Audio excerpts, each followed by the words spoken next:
Vamos começar agora as imunidades dos parlamentares. O que é que eu quero que você faça agora, por favor? Eu quero que você abra no artigo 53. Por favor, abram aí no artigo 53. A gente vai começar a falar sobre as imunidades, a gente vai começar a falar sobre as prerrogativas. E uma coisa é clara. O Supremo já deixou claro que essas prerrogativas, essas imunidades, elas estão relacionadas à função. Ok? Elas estão relacionadas à função. Então, mais uma vez, tudo que a gente vai falar agora sobre imunidade, tudo que a gente vai falar agora sobre prerrogativas está relacionado à função. Tranquilo? Beleza? Então vamos para cá. Primeira coisa que eu quero que você observe é isso aqui, ó. 2 pontos que você não pode deixar de observar na hora da prova. A data da posse e a diplomação. São 2 coisas que a gente depende agora, da posse e da diplomação. Na hora que eu falo posse, nós estamos no poder legislativo. Então a posse é no dia 1º de fevereiro. Na hora que a gente fala sobre diplomação, essa diplomação, ela ocorre quando? Essa diplomação, ela ocorre em dezembro, do ano da eleição. Ela ocorre no ano da eleição. Então, mais uma vez, eu tenho a data da posse, eu tenho a data da diplomação. Por que eu tenho que observar isso? Porque algumas imunidades começam da posse, outras imunidades começam da diplomação. Algumas imunidades começam da posse, outras da diplomação. Então, bora para cá. Quando a Constituição Federal for omissa, quando a Constituição Federal não falar nada, é porque essa prerrogativa, essa imunidade começa da posse. Quando a Constituição expressamente colocar diplomação, aí você diz, agora ela falou, agora começa da diplomação, agora começa da expedição do diploma. Então, mais uma vez, na hora que a gente começa a falar sobre as imunidades, eu quero que você observe data da posse, data da diplomação, data da posse, data da diplomação. Então, vamos lá para o artigo 53 caput. Vamos lá para o artigo 53 caput. E lá no artigo 53 caput, ele vai falar da primeira imunidade, que é a famosa imunidade material. Lembrando que as imunidades têm relação com a função, ok? Essas imunidades, elas têm relação com a função. Beleza? Vamos para cá. Imunidade material. Os deputados e senadores não respondem nem civil, nem penalmente, olha isso, por suas opiniões, olha isso aqui, por suas opiniões, por suas palavras e pelos seus votos. Olha isso aqui, ó. Deputados federais e senadores, claro que eu vou colocar agora uma observação. Eu queria saber também do deputado estadual. Eu queria saber do deputado distrital e eu queria saber dos vereadores. Você acabou de dizer que através do 53 caput, ele está dizendo que deputados e senadores são imunes, tá? Eles não respondem por suas opiniões, palavras e votos, tá? Dentro do Congresso Nacional. Não falei isso. Eu não falei dentro do Congresso Nacional. Eu disse que ele não responde onde quer que ele esteja. Ele não precisa estar na circunscrição do Congresso. Mas tem que estar em Brasília. Não precisa estar em Brasília. Ele pode estar em qualquer local. É só você lembrar do que aconteceu com alguns, como por exemplo o presidente Bolsonaro, na época que era deputado, falou algumas coisas e ele era imune. Ele alegou a imunidade, tá? Ele alegou essa imunidade. Existe até uma história que diz assim, ele chegou a uma entrevista e perguntaram para ele, se seu filho fosse homossexual, o que é que você faria? Ele disse, jamais meu filho seria homossexual porque eu sei criar uma criança. Ele pegou e processaram ele. O que foi que ele alegou? Imunidade material. Eu não posso ser processado por minhas opiniões, palavras e votos. Foi o que o juiz federal fez, a juíza federal fez. Para ainda. Você falou meu filho? Meu filho? Deputado tem filho? Senador tem filho? Não. Aquela opinião não era do deputado, aquela opinião não era do senador, aquela opinião era do pai. Como pai, você não tem imunidade. Então, cuidado com isso. Essa imunidade em relação a opiniões, palavras e votos é na circunscrição nacional. Não precisa estar dentro do Congresso, mas tem que estar relacionado à função. É a opinião do deputado, é a opinião do senador. Beleza? Mais uma coisa que eu quero que você observe. Essa mesma imunidade também é aplicado aos deputados estaduais e do Distrito Federal. Essa mesma imunidade que você vai encontrar no artigo 27, parágrafo 1º, ela é aplicada aos deputados estaduais, sim, e aos distritais. E os vereadores também têm imunidade. Está lá no artigo 29, inciso 7. O problema é que dos vereadores, primeira coisa que você vai anotar aí, tá certo? Ó, primeira coisa que você vai anotar aí. Vereador só tem uma imunidade, que é a material. Já começa por aí. É a única imunidade que o vereador tem. A única imunidade que o vereador tem é a imunidade material. Mas cuidado, ela é uma imunidade mitigada. Ela é uma imunidade reduzida. O que isso quer dizer? Quer dizer que vereadores têm essa imunidade, mas essa imunidade está dentro da circunscrição, olha isso, ó, está dentro da circunscrição do município. Está dentro da circunscrição do município. Então vamos lá. Um vereador, olha a questão do CESP aí, um vereador está dando uma entrevista num rádio local, falou algumas coisas. Espera aí, da circunscrição do rádio local? Beleza, não tem problema nenhum. Mas agora, rádio circunscrição estadual, regional, ele vai ser processado. Por quê? Porque o limite da imunidade dele é dentro... Mas a entrevista foi dada dentro do município. Mas ele sabia que aquele canal, ele estava o quê? Ultrapassando a circunscrição do município. Então ele poderá ser processado, sim. Então, mais uma vez, o que é a imunidade material? Deputados, senadores não podem ser processados por suas opiniões, palavras e votos olha aqui, ó, olha o que eu quero que você faça, no exercício da função. Não precisa ser no exercício, mas tem que estar diretamente relacionado à função. 2 pontos. Segundo ponto, deputado estadual e distrital têm as mesmas imunidades. Vereadores têm também imunidade material, mas dentro da circunscrição daquele município. Dentro da circunscrição daquele município. E acabou-se. Mais uma vez, é a única imunidade que o vereador tem. Anote isso aí. É a única imunidade que o vereador tem. Tranquilo? Então isso é a imunidade material. É a mais fácil. Só que aí você não me perguntou quando é que começa essa imunidade. Você pega aí o caput, olha aqui, ó, pega aí o caput e ele vai dizer assim, ó. Deputados e senadores são invioláveis civil e penalmente por quaisquer de suas opiniões, palavras e votos. A minha pergunta é, em algum momento, você viu onde é que começava? Vem pra cá, ó. Se a Constituição foi omissa, começa da posse. Para começar a dar diplomação, tem que estar o quê? Expresso. Então, a imunidade material, ela começa a partir da posse. Ela começa a partir da posse. E quando é a posse? 1º de fevereiro. Beleza? Vamos para cá. Vamos para a próxima unidade. Vamos agora para o artigo 53, artigo 53, parágrafo 1º. No artigo 53, parágrafo 1º, ele está falando da prerrogativa, olha aqui, ó, ele está falando da prerrogativa de foro.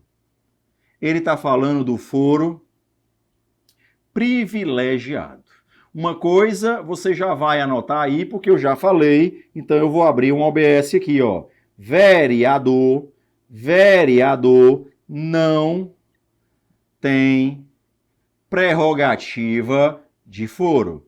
Vereador não tem prerrogativa de foro. Cuidado com isso aí. Eu já disse que a única imunidade que o vereador tem é a imunidade o quê? Material. Então ele está dizendo que, claro, no exercício da função não, em relação à função, deputados e senadores serão processados e julgados pelo Supremo Tribunal Federal. Foi isso que ele colocou aí, ó.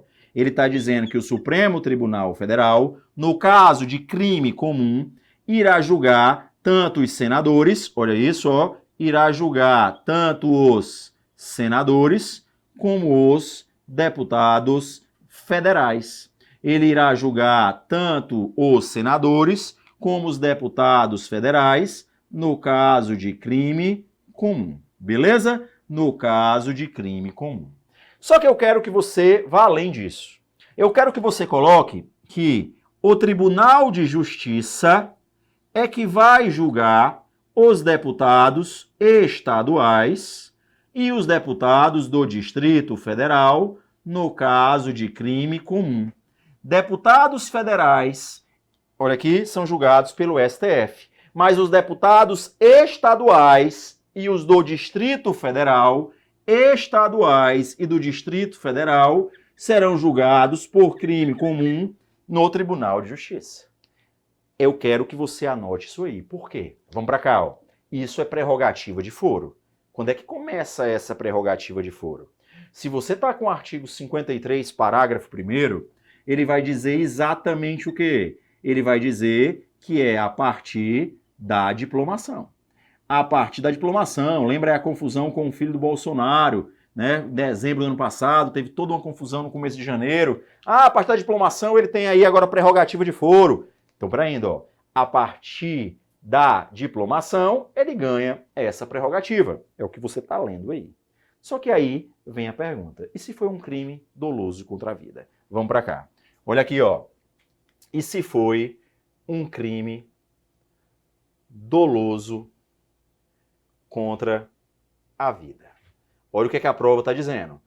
Crime doloso contra a vida, eu já aprendi que ele é julgado pelo tribunal do júri.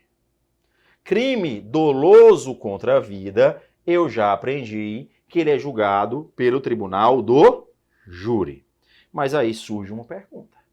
Mesmo que eu tenha prerrogativa de foro, prevalece o tribunal do júri? Será que é isso que o Supremo diz? Preste atenção. Mais uma vez, olha para cá. Crime doloso contra a vida. Olha aqui, ó. Crime doloso contra a vida. Já sei que é do tribunal do júri. Mas a minha pergunta agora é, esse crime doloso que está aqui sendo processado no tribunal do júri, prevalece sobre a prerrogativa de foro? Aí você vai dizer, depende. Depende de quê? A sua prerrogativa foi dada por quem? Pela Constituição Federal? Ou a sua prerrogativa foi dada pela Constituição Estadual ou pela Lei Orgânica do Distrito Federal? Olha aqui, ó. A sua prerrogativa foi dada pela Constituição Federal ou pela Constituição Estadual ou pela Lei Orgânica do Distrito Federal? Essa é a pergunta. Se a sua prerrogativa foi dada pela Constituição, vamos para cá, quem foi que deu a prerrogativa dos senadores? Quem foi que deu a prerrogativa dos deputados federais? A Constituição Estadual. Não, foi a Constituição Federal. Se foi a Constituição Federal que deu a prerrogativa, olha aqui, ó, quando um deputado federal, observem agora aqui, ou um senador praticar um crime doloso contra a vida, ele será processado e julgado pelo STF. A prerrogativa veio da Constituição Federal. Então, nesse caso específico, prevalece a prerrogativa de foro. Por mais que eu tenha um crime doloso contra a vida. Espera ainda. Aqui eu estou dizendo que deputados estaduais e do Distrito Federal, o crime comum, eles são processados no Tribunal de Justiça. Quem foi que disse isso? A Constituição Estadual. Ou então a Lei Orgânica do Distrito Federal. Quem disse isso foi a Constituição Estadual ou a Lei Orgânica do Distrito Federal? Se quem disse isso foi a Constituição Estadual ou a Lei Orgânica do Distrito Federal, para ainda, ó, na sua prova, um deputado estadual que praticar um crime doloso contra a vida será processado e julgado pelo Tribunal do Júri. Por que pelo Tribunal do Júri? Porque se a prerrogativa foi dada pela Constituição Estadual, se a prerrogativa foi dada pela Lei Orgânica do Distrito Federal, ela não prevalece sobre o Tribunal do Júri, ok? Ela não vai prevalecer sobre o Tribunal do Júri. É isso que eu quero que você entenda. É isso que você tem que lembrar na prova, porque o resto está escrito aí. É só você decorar. Eu quero que você lembre isso. Se a prerrogativa que você está lendo, quem deu foi a Constituição Federal, ela vai prevalecer sobre o Tribunal do Júri. Se a prerrogativa que você está lendo agora foi dada por uma Constituição Estadual ou pela Lei Orgânica do Distrito Federal, ela não prevalece sobre o Tribunal do Júri. Beleza? Vamos continuar. Vamos agora para a próxima prerrogativa, artigo 53, parágrafo 2º. Vamos lá para o 53, parágrafo 2º.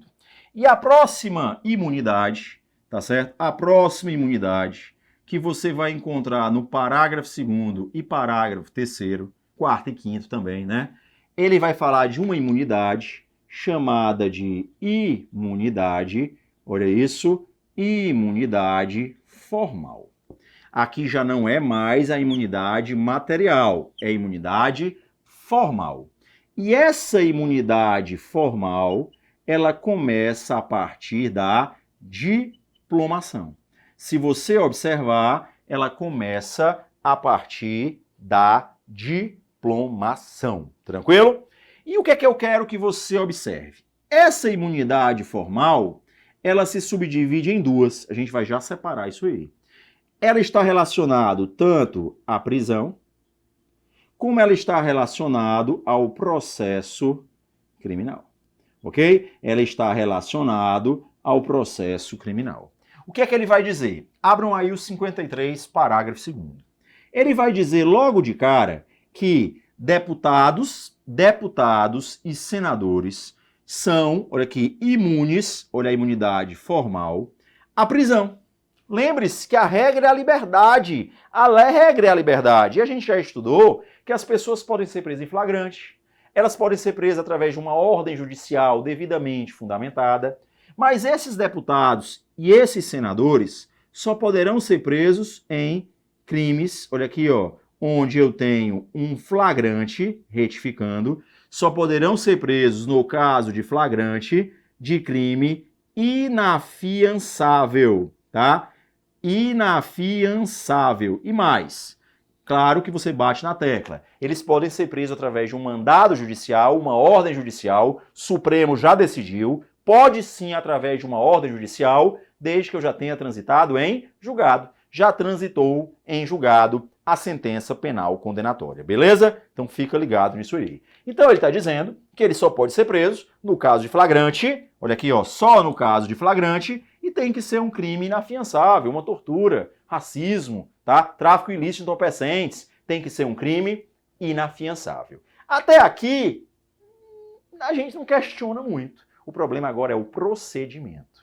A partir do momento que houve essa prisão, vamos anotar aqui, importante. Olha o que é que eu quero que você observe. Abre aí no parágrafo 2º, segue o parágrafo 2º. Tá aqui o tal o tal senador ou deputado e ele foi preso. O que é que vai acontecer agora? A casa que ele faz parte vai ter que ser informado. A casa que ele faz parte vai ter que ser informado. Olha aí o parágrafo, por favor, 2º. Desde a expedição do diploma, eles só poderão ser presos no caso de crime inafiançável. Por aqui, ó. Nesse caso, os autos serão remetidos dentro de 24 horas para a casa respectiva. Sublinha isso aí, ó. Para que, pelo voto da maioria de seus membros, resolva sobre a prisão.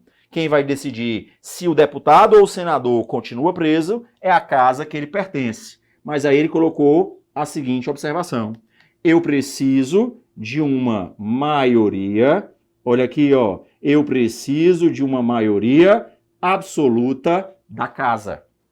Eu preciso da maioria absoluta da casa. Cuidado.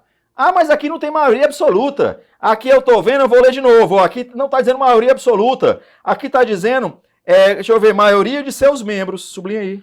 Maioria de seus membros é a maioria absoluta. Maioria dos seus membros é a maioria absoluta. Então, lembrando que existe esse procedimento. A casa é que decide se esse deputado ou se esse senador continua ou não preso. Claro que a sessão é pública, ela não é secreta, ela é uma sessão aberta, tá? Vamos continuar. A segunda situação é em relação ao processo criminal, onde o crime ocorreu, olha aqui, ó, o crime ocorreu após a diplomação. Eu quero que você observe bem, não importa a denúncia. Olha aqui, ó.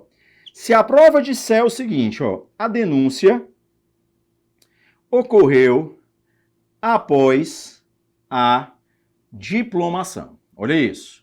Se a prova disser assim, ó, a denúncia ocorreu após a diplomação. Não importa a denúncia. Se você pegar o parágrafo 3º, não importa a denúncia. Importa se o crime ocorreu antes ou se o crime ocorreu após a diplomação. Abre aí o parágrafo 3º só para você observar isso aí. Olha lá, ó. Recebida a denúncia por crime ocorrido após a diplomação. Ele está recebendo a denúncia, beleza. Para você não confundir, ó. Não foi a denúncia que importa.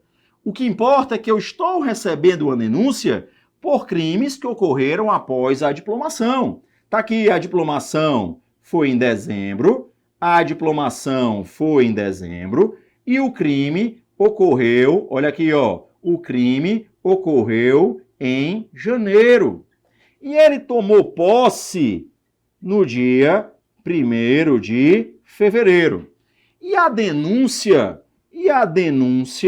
ocorreu lá no Supremo, a denúncia ocorreu no dia 10 de fevereiro. Olha isso.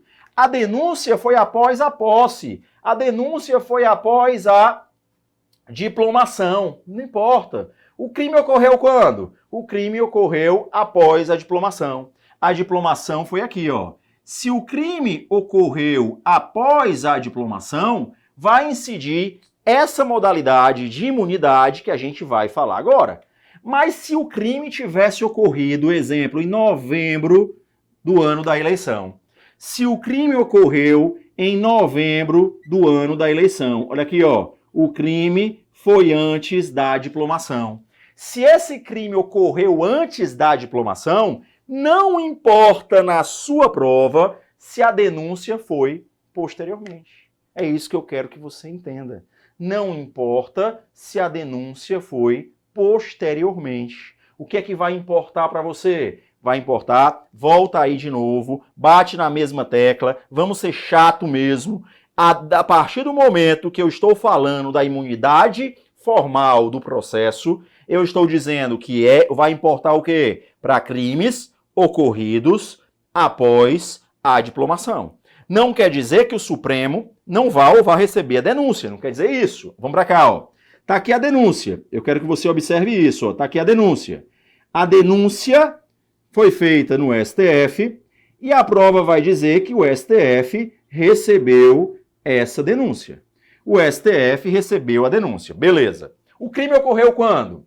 Antes da diplomação. Então, o processo na sua prova continua normalmente. O processo na sua prova continua normalmente. Mas, observem aqui agora, ó.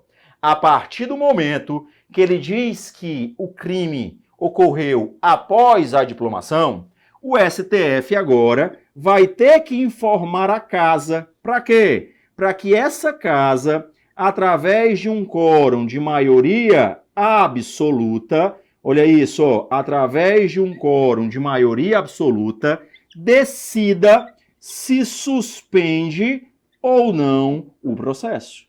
ele vai decidir se suspende ou não o processo e também suspende o prazo prescricional, onde ele só volta a correr depois do término do mandato. O correto seria interromper o prazo prescricional, porque aí ele zerava e depois ele voltava a contar da onde ele parou. Mas o correto aqui na sua prova vai ser suspende o prazo prescricional. De novo, suspende parou com 1 ano, volta a contar com 1 ano. Tá? Terminou o mandato, volta a contar da onde parou. Zerou interrompeu. O correto seria zerar tudo, voltar a contar do zero, tá certo? Mas aqui é uma imunidade, né? Nós temos aí uma imunidade formal, então não zera, volta a contar da onde parou, tá certo? Suspende o prazo prescricional e suspende o processo. Nós temos mais 2 imunidades interessantes. A imunidade de ser testemunha. Imunidade de ser testemunha, ela começa a partir da posse. Deputados e senadores não são obrigados a testemunhar sobre fatos que tiveram conhecimento em razão do mandato. Para ainda, ele tinha a obrigação de denunciar, ele tinha a obrigação de falar, ele está ali num cargo eletivo, ele foi colocado por nós, ele tinha a obrigação, mas ele tem essa imunidade aí. E para a gente completar as imunidades, eu também tenho a imunidade à incorporação às Forças Armadas. Incorporação às Forças Armadas foi decretado o estado de sítio. No decreto tem, todo brasileiro agora vai servir de bucha de canhão. Vamos todo mundo lá lutar por nosso país, para que a gente consiga ter um país melhor, sem corrupção, sem corrupção, né? Vamos lá. Beleza, resumindo, vamos todo mundo se alistar. Deputados e senadores, não. Mas ele é militar, ele está na reserva. Não vai. Só vai se a casa autorizar. Se a casa não autorizar, eles ficam lá torcendo pelos brasileiros. Mas eles não vão. Exatamente o que você vai encontrar, é isso que eu quero que você dê uma olhada no parágrafo 7º. A incorporação às Forças Armadas, embora militares e ainda em tempo de guerra, dependerá da prévia licença da casa respectiva. Beleza? Vamos continuar bem rápido aqui. O artigo 54, eu quero que você tenha bastante cuidado, que ele vai te trazer situações onde deputados e senadores são impedidos de exercer determinados atos. Eu quero que você observe, alguns começam também da diplomação e outro da posse.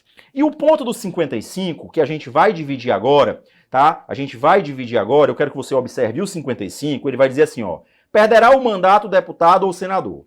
Quando ele fala de perder o mandato deputado ou senador, eu quero que você observe o seguinte, ó, vai lá para esse artigo aí, 55. Quando ele vai dizer a perda do mandato. Eu quero que você divida a perda do mandato em 2. Eu tenho a cassação e eu tenho a perda. Eu tenho a cassação, olha, e eu tenho a extinção. Retificando, falei perda aí, tá aqui, ó, eu tenho a cassação e eu tenho a extinção. O que é que eu quero que você observe? Eu quero que você pegue aí o artigo 54. Ou melhor, retificando, 55. Tudo que está no inciso 1, circula aí, por favor, inciso 1, inciso 2 e inciso 5, ou melhor dizendo, retificando aqui, tudo que está, vamos lá de novo, ó, no inciso 1, no inciso 2 e no inciso 6, 1, 2 e 6, vai lá para o parágrafo 2º, ele vai dizer, perda do mandato será decidida pela Câmara ou pelo Senado por maioria absoluta. Tudo que está no inciso 1, 2 e 6 é hipótese de cassação.